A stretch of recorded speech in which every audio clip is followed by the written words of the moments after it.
Yeah, you talked about your growing up in the black tradition, and I was thinking about my grandfather was a Pentecostal minister, Oh, wow.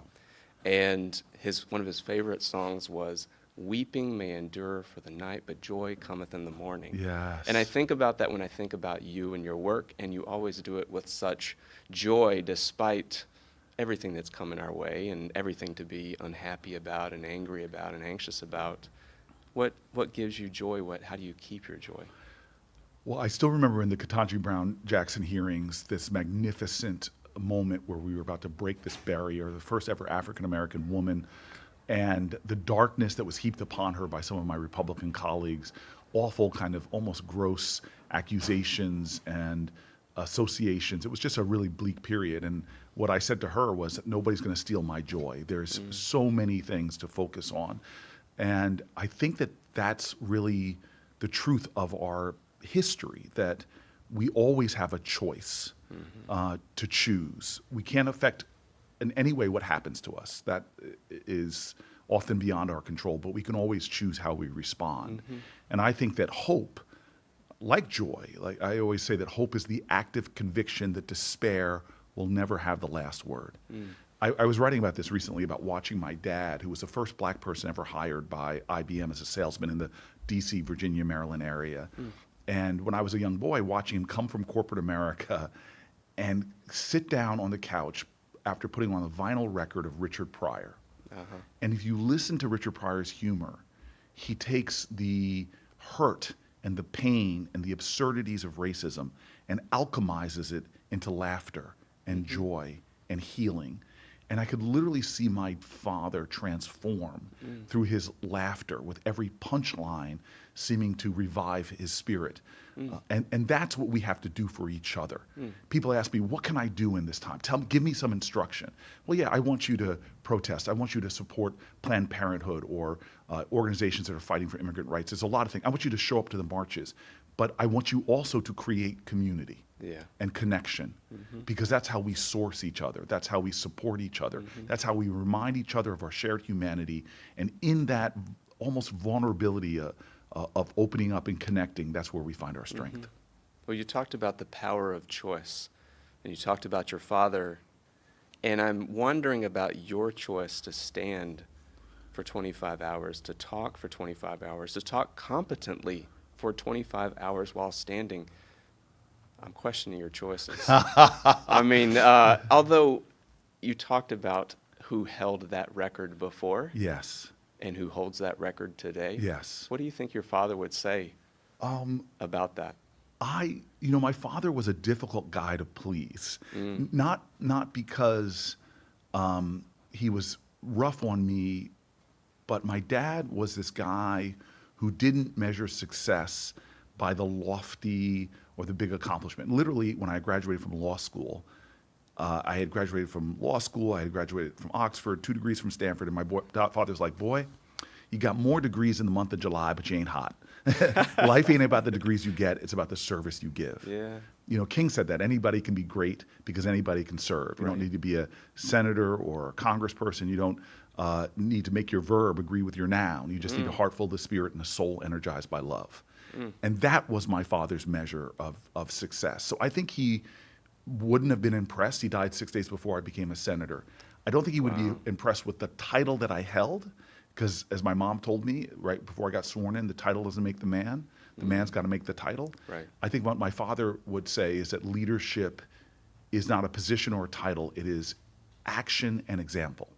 And so that stand for me, all credit really goes to a constituency in New Jersey who was so frustrated that I wasn't doing anything. And I was frustrated by them saying that because my office was working around the clock. We were fighting really hard. But I remember in the supermarket getting stopped by somebody and said, well, why don't you guys pass some legislation? I go, we don't have a majority. Well, hold hearings. We can't do that. We're not in a majority. Everything they said, I told them I couldn't do it. And he finally looks at me and goes, are you an American or an Americant? Oh, wow. And Okay. then they called to my history. They said, where's this guy that I voted for, that city council person that did a 10-day hunger strike in the projects to demand somebody? Where's that guy that moved into a mobile home, a beat up Winnebago, and parked it on the most dangerous street corners in our city. Right. You didn't tell us that you only were one vote on the city council then. You found more creative ways. And it was, I couldn't escape that. And I went back to my staff and I said, we need to go old school and figure out some things we can do. And that's when I decided to try to stand as long as I could. And so I said to folks, like, I stood for 25 hours, but you and I both know in America right now, there's somebody right now on their second or third shift at a diner. There's somebody in a hospital right now that's worked around the clock doing humbling jobs in that hospital that are really essential jobs. There are firefighters in California that do 16-hour shifts, literally fighting the blazes of hell. Right. But yet a lot of these people, their American story isn't as noble because they do all that work and they still have struggle. They still can't afford their healthcare bills. They still can't afford their rent. And so many of us have to understand that, do we stand for each other? And so in many ways, that was an effort for me to show the same level of commitment that my constituents were, to respond to their demands that I do more, and an opportunity to center the voices. Because as you said, we didn't read Green Eggs and Ham. We elevated the voices of our fellow Americans. And what was beautiful to me in the aftermath was a lot of those letters we read. I heard people doing interviews on NPR who read those letters, giving light back to the people. Yeah. Because right now, Donald Trump is trying to be the center of the story. He wants to be the main character, but he's not. Right. If we make him that, he will be, and he wants that attention. Right. We need to turn the attention back to make the people of this country the main characters. Yeah, he is a master at the art of distraction. Yes. You know, it's the old look at my right hand while my left hand is in your pocket. You Yes. know, a magician's trick. Yes. As old as time. And so we certainly have our work cut out for us. Well, before we go, I got two things for you. One is, what's your message to California Democrats who are hearing from Californians that say, stop it, fix it, do more? What's the plan?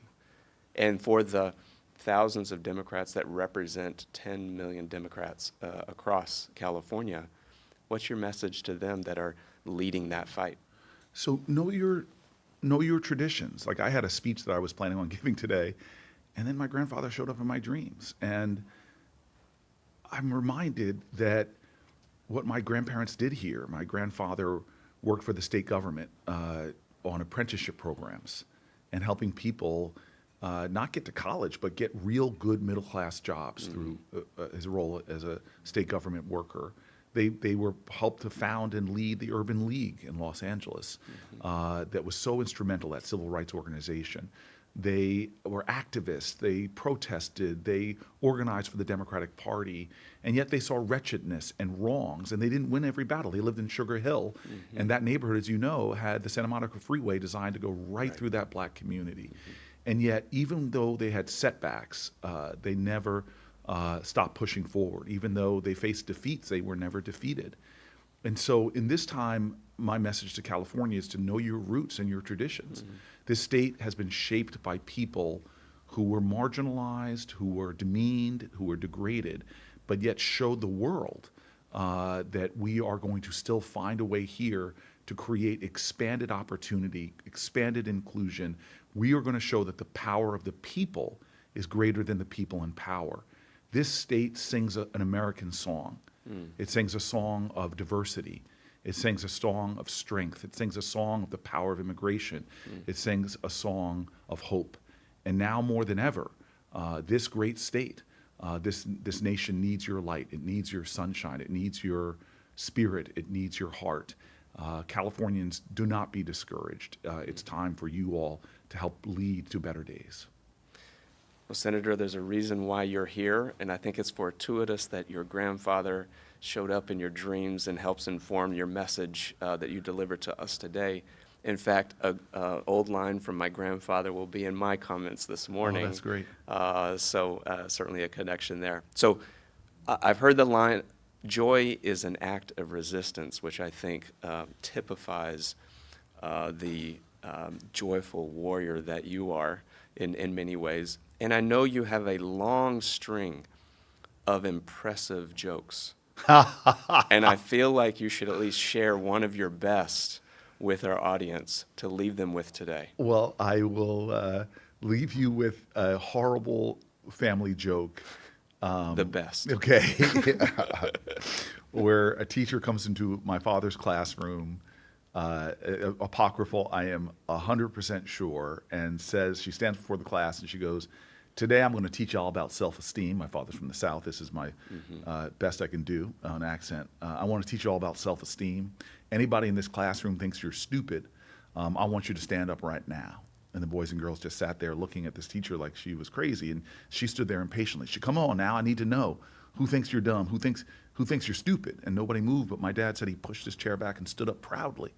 And the teacher looked at him and said, "Mr. Booker Boy, what's wrong with you? You think you're dumb? You think you're stupid?" And my father scratched his head and said, "Well, shucks, ma'am, I don't think I'm stupid, but I didn't want you to be the only one standing." My father taught me well done. the powerful story of standing up, Yeah. of standing because this world needs you, needs your heart, needs your activism, needs your strength. But the best thing my dad told me is when you stand, don't just stand for yourself, stand for others. I think this is a great way to end. Thank you for taking the time on the first episode of Keeping It Real with Rusty. Thank you very much. All right, thank you, Appreciate Senator. you, man. Appreciate it.